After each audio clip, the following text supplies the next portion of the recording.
اعوذ باللہ من الشیطان الرجیم بسم اللہ الرحمن الرحیم یا ایہا الذین آمنوا اے ایمان والو لا تحلوا شعائر اللہ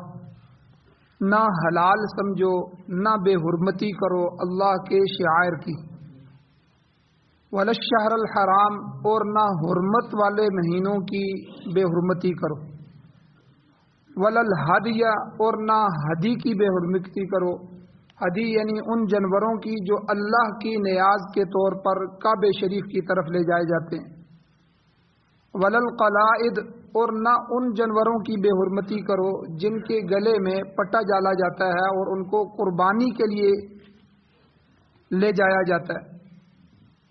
ولا آمین البیت الحرام اور نہ ان لوگوں سے تعرض چھیڑ چھاڑ کرو جو آمین ارادہ کرتے ہیں نیت کرتے ہیں قصد کرتے ہیں بیت حرام کی بیت اللہ کی طرف جانے کی حج کے لیے عمرے کے لیے جانے والوں کی یبتغون وہ لوگ تلاش کرتے ہیں فضلا من ربہم اپنے رب کا فضل ورضوانا اور اس کی خوشنودی اور اگلا حکم اللہ نے فرمایا وَإِذَا حَلَلْتُمْ جب تم حج کر لو عمرہ کر لو حلال ہو جاؤ احرام اتار دو تو فاصطادوا تو جب تم احرام سے نکل جاؤ تو پس تم شکار کر لو اب شکار کی اجازت ہوگی اور اگلی بات اللہ نے فرمائی وَلَا يَجْرِمَنَّكُمْ اور نہ آمادہ کرے تم کو نہ ابھارے تمہیں شنآن قوم اس قوم کی دشمنی کہ ان صدوکم عن المسجد الحرام جنہوں نے تمہیں مسجد حرام سے روکا کس بات پر تمہیں نہ ابارے کہ ان تعتدوا کہ تم بھی زیادتی کرنے لگو وتعاونوا علی البر والتقوی اور تعاون کرو آپس میں نیکی اور تقوی کی بات پر ولا تعاونوا علی الاثم والعدوان اور نہ مدد کرو نہ تعاون کرو آپس میں گناہ اور زیادتی کی بات پر واتقوا اللہ تم اللہ سے ڈرو ان اللہ شدید العقاب بے شک اللہ تعالی سخت عذاب دینے والا سورۃ المائدہ کی آیت نمبر 2 آپ کے سامنے تلاوت ہوئی ہے اور آپ نے اس کا ترجمہ سنا آج اس آیت کا دوسرا درس ہے کل کے درس میں 2 چیزیں گزر چکی ہیں جن کی اللہ تعالیٰ نے ایمان والوں کو بے حرمتی کرنے سے منع فرمایا پہلے یا ایھا الذین آمنوا ایمان والوں سے خطاب کر کے اللہ نے فرمایا لا تحلوا شعائر اللہ کے شعائر کی تعظیم کرو ان کی بے حرمتی نہ کرو کل ذکر ہو چکا تھا کہ جو بھی چیزیں اللہ تعالیٰ کی عظمت کا نشان ہے اللہ کی معبودیت کا نشان ہے وہ ساری شعائر اللہ میں آتی ہیں ان میں جو ہے اللہ تعالیٰ کی وحدانیت ہے اللہ پر ایمان لانا ہے اقامت صلاۃ یعنی نماز کا قائم کرنا ہے مصیبت میں صبر کرنا ہے اللہ کی نعمتوں کا شکر کرنا ہے اور اسی طرح حرم شریف جو ہے بیت اللہ کے ساتھ جو جہاں تک حرم ہے حرم کے اندر کوئی ایسی بے اکرامی نہ کرو اس کی بے حرمتی نہ کرو پھر بیت اللہ شریف کی بے حرمتی نہ کرو پھر وہاں جو جمرات ہیں جن میں پتھر مارے جاتے ہیں شیطان کو وہ سارے جمرات بھی شعائر اللہ میں ہیں ان کی بھی تعظیم کرو اسی طرح وہاں صفا اور مروہ ہے ان کی بھی تعظیم کرو قربانی اور اسی طرح احرام اور آذان نماز اور جتنے بھی شریعت کے احکام ہیں وہ سارے شعائر اللہ میں داخل اور اسی طرح کل گزر چکا ہے کہ امام شاہ ولی اللہ محدث دہلوی رحمۃ اللہ علیہ فرماتے ہیں اللہ کے شعائر تو سب ہیں لیکن 4 جو ہے وہ اعظم من شعائر اللہ ہے اللہ کے عظیم ترین اللہ کے شعائر ہیں ان میں سے حضور علیہ السلام کی ذات مبارکہ اسی طرح قرآن کریم ہے اور تیسرے نمبر پر بیت اللہ شریف ہے اور چوتھے نمبر پر نماز ہے تو یہ تو اعظم من شعائر اللہ کہ حضور کی بالکل توہین نہ کرو نہ ہونے دو قرآن مجید کی توہین بے اکرامی بے حرمتی نہ ہونے دو نہ کرو اور اسی طرح بیت اللہ شریف کی اور اسی طرح نماز کا جو حکم ہے اس کی تو یہ 4 تو اعظم من شعائر اللہ تو یہ پہلا حکم تھا جو کل بیان ہوا کہ اللہ کے شعائر کی بے حرمتی نہ کرو دوسرا اللہ نے فرمایا ولا الشہر الحرام حرمت والے مہینے یہ بھی گزر چکا کل کہ حرمت والے مہینے، اللہ تعالیٰ نے فرمایا کہ مہینوں کی تعداد جب سے میں نے آسمان زمین کو بنایا، ان عدت الشہور عند اللہ 12 شہر، مہینوں کی تعداد اللہ کے نزدیک 12 ہے۔ تو یہ 12 اسلامی مہینے مراد ہیں، محرم، صفر، ربیع الاول، ربیع الثانی، جمادی الاول، جمادی الثانی، رجب، شعبان، رمضان، شوال، ذوالقعدہ، ذی الحج۔ یہ 12 مہینے اللہ نے جب سے زمین و آسمان کو بنایا ہے تو اس کے ہاں منہا اربعۃ حرم، سورہ توبہ میں اللہ فرماتے ہیں ان میں سے 4 حرمت والے ہیں۔ وہ میں نے کل ذکر کر دیا کہ اس کی تشریح حدیث میں حضور نبی علیہ الصلوۃ والسلام نے فرمائی کہ وہ 4 کون سے ہیں۔ ایک تو ان سے علیحدہ ہے رجب، باقی 3 اکٹھے ہیں، ذوالقعدہ ایک تو یہ مہینہ جو جا رہا ہے، ایک ذی الحج جو اگلا مہینہ آ رہا ہے، ایک اس سے اگلا مہینہ جو محرم کا آئے گا۔ یہ رمضان کے بعد شوال اور شوال کے بعد یہ 3 مہینے اکٹھے آتے ہیں، ذوالقعدہ، ذی الحج اور آگے محرم۔ تو یہ رجب، ذوالقعدہ، ذی الحج اور محرم، یہ 4 مہینے حرمت والے، اور یہ اسلام سے پہلے بھی حرمت والے تھے۔ اس لیے مشرکین مکہ جو تھے وہ بھی اس میں لڑائی نہیں کرتے تھے، لڑائی آپس میں کر رہے ہوتے، جب یہ مہینے شروع ہو جاتے تو ہتھیار اتار کے گھروں میں رکھ دیتے تھے کہ بھائی نہیں، اب حرمت والے مہینے آ گئے ہیں، اب لڑائی نہیں کرنی۔ تو یہ اللہ نے فرمایا وَلَلشَّهْرَ الْحَرَامِ، نہ حرمت والے مہینوں کی بے حرمتی کرو، بے اکرامی کرو۔ یہ 2 تو کل بیان ہو چکی تھی۔ آج تیسرا حکم اللہ نے فرمایا کہ وَلَلْهَدْيَ، نہ ہدی کی بے حرمتی کرو، یعنی نہ قربانی کے جانوروں کی بے حرمتی کرو۔ ایک قربانی کے وہ جانور ہوتے ہیں جو میں اور آپ یہاں لیتے ہیں اور ان کی قربانی کرتے ہیں، ان کو عربی میں اضحیہ کہتے ہیں، اضحیہ۔ اسی سے عید الاضحیٰ ہے، بڑی عید کو عید الاضحیٰ کہتے ہیں کہ اس میں جانور قربان کیے جاتے ہیں، تو قربانی والی عید، عید الاضحیٰ۔ تو اضحیہ ان جانوروں کو کہتے ہیں جو عام ہم قربانی جن کی کرتے ہیں، مگر جو جانور اللہ تعالیٰ کی نیاز کے لیے، اللہ کی خوشنودی کے لیے، اللہ کے لیے مختص کر کے جو ہے وہ حرم شریف کی طرف لے جائے جاتے تھے کہ بھئی یہ میری طرف سے جانور لے جانا۔ اس وقت حاجی جو تھے پرانے زمانے میں جو ہے، یہ تو بحری جہازوں سے بھی پہلے کا زمانہ ہے، حضور علیہ السلام کے زمانے میں جو ہے اس طرح سفر کرتے تھے۔ مکہ سے لے کر مدینہ کا جو سفر ہوتا تھا وہ بھی جو ہے وہ کئی ہفتوں پر مشتمل ہوتا تھا، اونٹوں پہ جاتے تھے، خچروں پہ جاتے تھے، تو یہ سفر ہوتا تھا، پیدل چلے جاتے تھے۔ تو پھر وہ جانور جو انہوں نے وہاں جا کے ذبح کرنے ہوتے تھے تو لوگ ان کو دے دیتے تھے، بھائی یہ میری نظر ہے، یہ میری نیاز ہے اللہ تعالیٰ کے لیے، یہ آپ نے وہاں جا کے قربانی کر دینی۔ اب ہوتا یہ تھا کہ راستے میں ڈاکو جو ہے وہ راستے غیر محفوظ ہوتے تھے، یہ سڑکیں تو ہوتی نہیں تھیں، پگڈنڈیاں ہوتی تھیں، مختلف جنگلوں سے، مختلف جگہوں سے گزرنا ہوتا تھا، غاریں ہوتی تھیں، تو راستے میں جو بڑے بڑے قافلے یا اس طرح کے جو ہے بڑے جتھے گزرتے تھے ان کو ڈاکو لوٹ لیتے تھے۔ تو اب جو ہے یہ جو جانور ہوتا ہے حجی کا جانور جو حاجی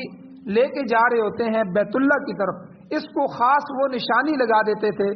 جس کی وجہ سے پتہ چل جاتا تھا یہ وہ جانور ہے جس کو بیت اللہ کی طرف لے جایا جا رہا ہے۔ اب جو مشرکین ہوتے تھے ڈاکو، وہ بھی احترام کرتے تھے کہ بھائی اس جانور کو یا ان لوگوں کو نہیں چھیڑنا۔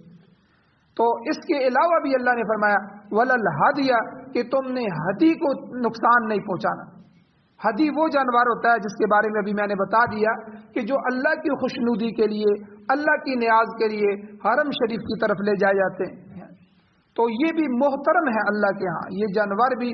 احترام والے ہیں، اس لیے اللہ نے فرمایا ان کی لا تحلوا، تم بے حرمتی نہ کرو۔ پھر ایک جانور اور ہوتا ہے قلائد، قلائد کہتے ہیں پٹے کو، تقلید، قلادہ، یہ اس کو کہتے ہیں پٹا ڈالنا۔ تو یہ وہ جانور ہوتے تھے جو قربانی کے لیے خود عمرہ کرنے والے یا حج کرنے والے جن پر قربانی ضروری ہوتی ہے حج کے دنوں میں، تو وہ حج کے دنوں میں وہ جانور کو ساتھ لے کے جاتے تھے، تو اس کے گلے میں وہ پٹا ڈالتے تھے۔ تو یہ خاص یہ بھی نشانی ہوتی تھی کہ یہ جانور جو ہے ان حاجیوں کا ہے، ان عمرہ کرنے والوں کا ہے جنہوں نے وہاں جا کے اللہ کے حکم کو پورا کرنا ہے اور اس جانور کو وہاں جو ہے وہ وادی مینا میں اس کو قربان کرنا ہے۔ تو اللہ تعالیٰ نے اگلا فرمایا ولل قلائد، اور پٹے والے جو جانور ہیں جن کے گلوں میں پٹے ڈالے گئے ہیں اور وہ نشانیاں ہیں، تو ان جانوروں کی بھی بے حرمتی نہ کرو، کیونکہ یہ اللہ کے راستے میں قربانی کے لیے لیے جا رہے ہیں۔ تو زمانہ جاہلیت میں بھی میں نے جیسے آپ کو کہا کہ عام طور پر ایسے جانوروں کا احترام کیا جاتا تھا، تو یہاں بھی اللہ تعالیٰ نے حکم فرمایا۔ آپ اندازہ لگائیں جو جانور ہم قربانی کا خریدتے ہیں یہاں، اس جانور کے بارے میں بھی اللہ نے حکم دیا کہ اس جانور کا بھی احترام کرو، اس کو کھلاؤ، اس کو پلاؤ، اس کو بھوکا پیاسا نہ رکھو، اس کے ساتھ محبت کرو کہ اس نے اللہ کے لیے قربان ہو جانا ہے۔ پھر اس جانور کے سامنے دوسرے جانور کو ذبح نہ کرو، اس کے سامنے چھری تیز نہ کرو، یہ آداب بھی سکھائے۔ تو یعنی یہاں تک احترام کرنے کا کہا گیا، کیونکہ یہ جانور مختص ہو جاتے ہیں اللہ کے راستے میں قربان ہونے کے لیے۔ اور آگے اللہ تعالیٰ نے فرمایا وَلَا آمِّينَ الْبَيْتَ الْحَرَامِ، کہ جو بیت اللہ شریف کی طرف قصد کر کے جانے والے لوگ ہیں، جو لوگ حج یا عمرے کے ارادے سے سفر کر رہے ہیں، ان لوگوں سے بھی کسی قسم کی چھیڑ خانی نہ کرو، ان سے بھی لڑائی نہ کرو، ان سے بھی جھگڑا نہ کرو، ان سے بھی تعرض نہ کرو۔ تو چونکہ وہ حاجی، وہ معتمرین، عمرہ کرنے والے، وہ اللہ کے مہمان ہیں، اللہ کے مہمان ہیں، اس کے گھر کی طرف جا رہے ہیں، تو لہذا ان سے چھیڑ چھاڑ نہ کرو۔ ولا تحلو، یہ حکم ان کو بھی فرمایا۔ دیکھیں جو جانور حاجی لے کے جا رہے ہیں، عمرہ کرنے والے لے کے جا رہے ہیں، تو وہ جانور ہے، اس جانور کے بارے میں فرما رہے ہیں کہ تم اس کی بے حرمتی نہ کرو۔ پھر جو حج کرنے والے، عمرہ کرنے والے خود اللہ کے گھر جا رہے ہیں، تو ان کے بارے میں حکم کیوں نہیں ہوگا؟ تو اس لیے اللہ نے ان کے بارے میں بھی حکم فرمایا کہ جو بیت اللہ کا ارادہ کرنے والے ہیں، بیت اللہ کی طرف جانے والے ہیں، اللہ کے گھر کا حج کرنے کے لیے، وہاں عمرہ کرنے کی نیت سے جا رہے ہیں، تو ایسے لوگوں سے بھی چھیڑ چھاڑ نہ کرو، ہو سکے تو ان کی خدمت کرو، ان کو تکلیف اور ایذا نہ پہنچا۔ حضور علیہ الصلوۃ والسلام، اصل میں یہ واقعہ کس طرف اشارہ کرتا ہے؟ گویا کہ اس کا شان نزول یہ سمجھ لیں اس آیت کا، اس حصے کا، کہ حضور علیہ الصلوۃ والسلام جب مکہ سے ہجرت کر کے مدینہ آ گئے، اب جب مدینہ آ گئے تو بیت اللہ کو نہیں دیکھ سکتے تھے، واپس مکہ نہیں جا سکتے تھے، تو 6 سال گزر گئے۔ تو ہجرت کے 6 سال حضور علیہ الصلوۃ والسلام نے 1400 صحابہ کے ساتھ عمرے کا ارادہ فرمایا۔ اب چونکہ جو بندہ عمرہ کرتا ہے وہ لڑائی کے لیے نہیں جاتا، اور اب حضور علیہ الصلوۃ والسلام نے احرام باندھ دیا، احرام باندھا ہوا ہے، قربانی کے جانور ساتھ ہیں، اور اس طرح اسلحہ بھی اتارا ہوا ہے۔ تو لیکن مشرکین مکہ نے حضور علیہ الصلوۃ والسلام کو حدیبیہ کے مقام پہ روک دیا۔ یہاں ہی وہ واقعہ پیش آیا تھا جس میں حضور علیہ السلام نے حضرت عثمان رضی اللہ تعالیٰ عنہ کو منتخب فرمایا، آپ جاؤ ان سے بات کریں، ان کو سمجھاؤ، ہم لڑنے کے لیے نہیں آئے، ہم تو صرف عمرہ کرنے کے لیے آئے ہیں، عمرہ کریں گے، عمرہ کر کے واپس مدینہ چلے جائیں۔ تو اس کی وہاں مشہور ہو گیا کہ حضرت عثمان رضی اللہ تعالیٰ عنہ کو نعوذ باللہ شہید کر دیا گیا، یہ افواہ پھیل گئی، حالانکہ ایسا نہیں تھا، لیکن حضور کو جب پتہ چلا تو وہ افواہ وہاں تک پہنچی حدیبیہ کے مقام پہ، تو حضور نے 1400 صحابہ سے بیعت لی کہ ہم حضرت عثمان کا بدلہ لیے بغیر یہاں نہیں جائیں، ہم لڑیں گے اب۔ تو اسی کو بیعت رضوان بھی کہتے ہیں۔ اور پھر یہاں مشہور صلح ہوئی جسے صلح حدیبیہ کا نام دیا جاتا ہے۔ وہاں سے مشرکین آئے اور یہاں حضور سے بات چیت کی، اور انہوں نے کہا کہ آپ مسلمان جو ہیں اس دفعہ اس سال عمرہ کیے بغیر واپس چلے جائیں، کیونکہ اب آپ نے پہلے ہمیں بتایا بھی نہیں تھا اور ہماری اجازت بھی نہیں تھی تمہیں، تو آپ اس طرح جاؤ گے تو لوگ کیا کہیں گے کہ جو ہے مشرکین دب گئے ہیں، اس لیے ہم اس سال تو آپ کو عمرہ نہیں کرنے دیں گے، آپ اگلے سال آ جائیں۔ تو یہ اس صلح میں یہ بھی شرائط طے ہو۔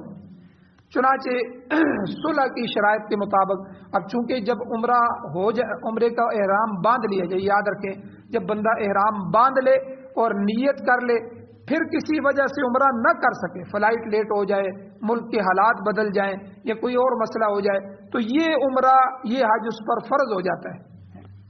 تو یہ بالکل یہی مسئلہ اسی طرح ہے جس طرح ایک آدمی نفل نماز انسان پر فرض نہیں ہے، لیکن نفل نماز پڑھنا شروع کر دے، نیت کر لے، پھر کسی وجہ سے نفل توڑ دے ٹھیک ہے، اس کو جانا پڑ جاتا ہے، کوئی معاملہ ہو جاتا ہے، تو وہ 2 رکعت اس کے لیے واجب ہو جاتی ہیں، ضروری ہو جاتی ہیں کہ بھئی گویا کہ اس نماز کو جو تم نے شروع کیا ہے اس کو پورا کرو، بعد میں آ کے پورا کر لے۔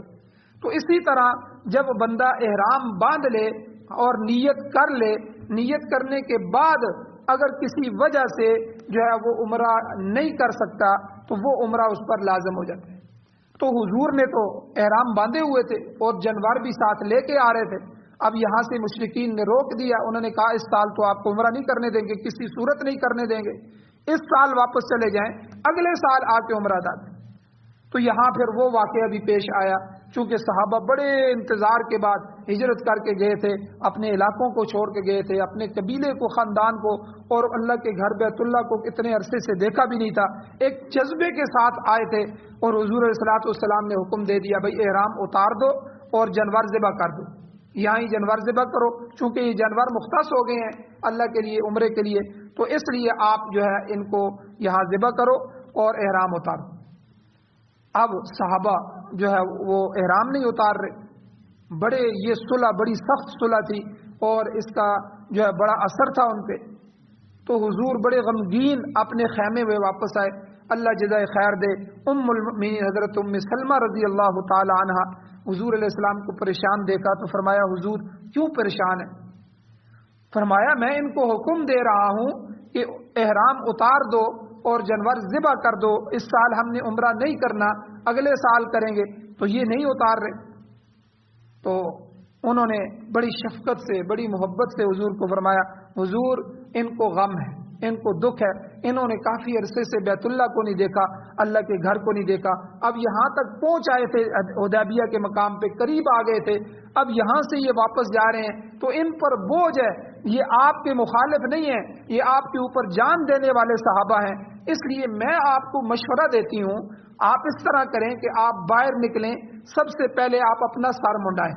چونکہ احرام سے نکلنے کے لیے ضروری ہوتا ہے کہ بندہ سر منڈائے،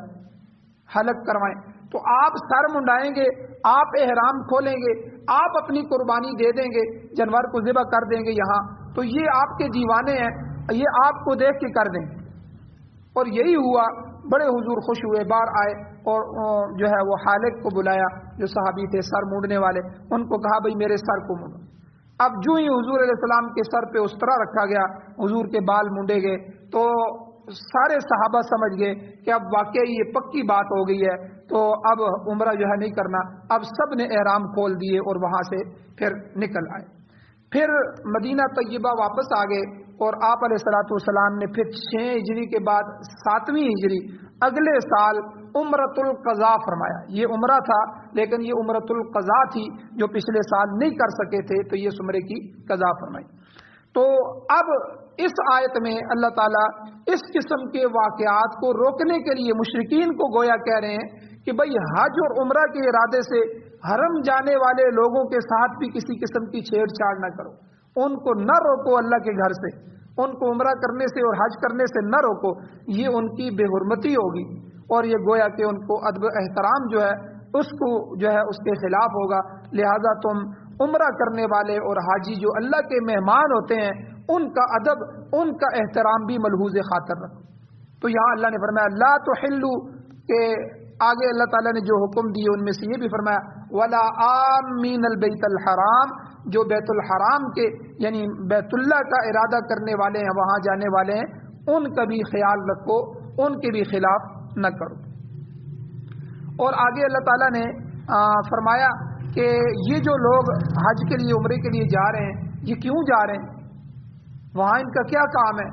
فرمایا یہ ایسے لوگ ہیں یبتغون فضلا من اللہ ورضوانا، یہ اللہ کے فضل کی تلاش کے لیے جا رہے ہیں کہ اللہ ہمارے اوپر فضل فرمائے، ورضوانا اللہ کی خوشنودی کی تلاش کے لیے جا رہے ہیں،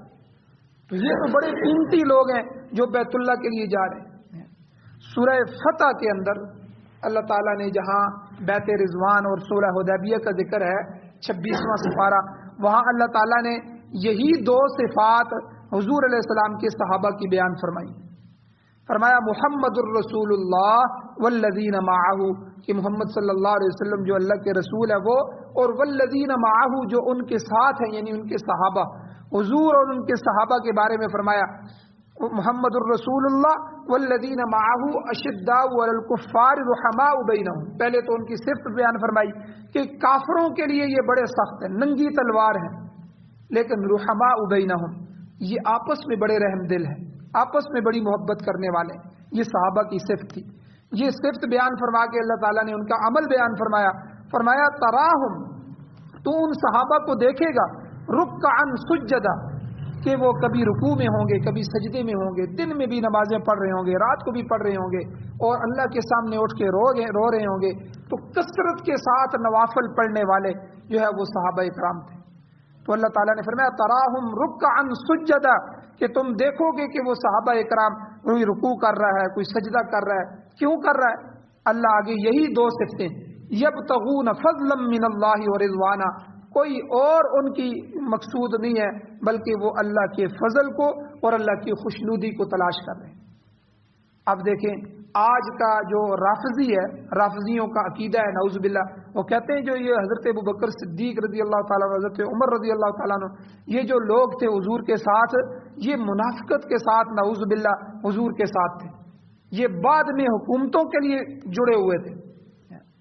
کہ ہمیں بعد میں حکومت مل جائے، خلافت مل جائے، اور یہ لوگ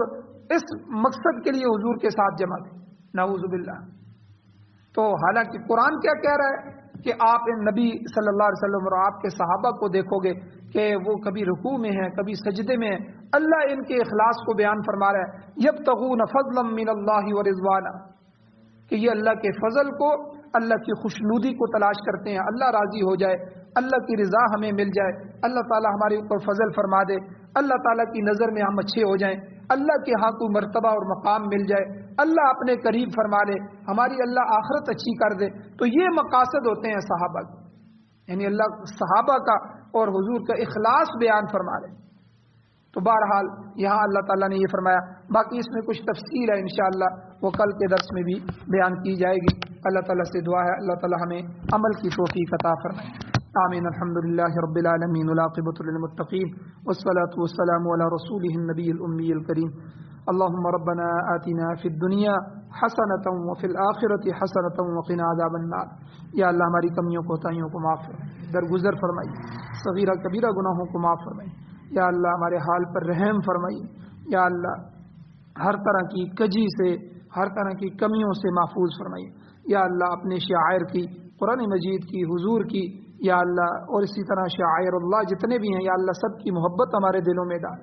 یا اللہ ان کی بے حرمتی سے ہمیں محفوظ فرما. یا اللہ اسی طرح یا اللہ جو جانور وہاں ذبح کیے جاتے ہیں، یا اللہ جو بھی آپ کے احکامات ہیں ان پر ہمیں عمل کرنے کی توفیق عطا فرما. سعادت والی زندگی اور شہادت والی موت نصیب فرما. بیماروں کو شفا عطا فرما، پریشان حالوں کی مدد و نصرت فرما. ہم سب کا خاتمہ ایمان پر فرما. صلی اللہ تعالی علی خیر خلقہ محمد وآلہ وصحبہ اجمعین برحمتک یا ارحم الراحمین.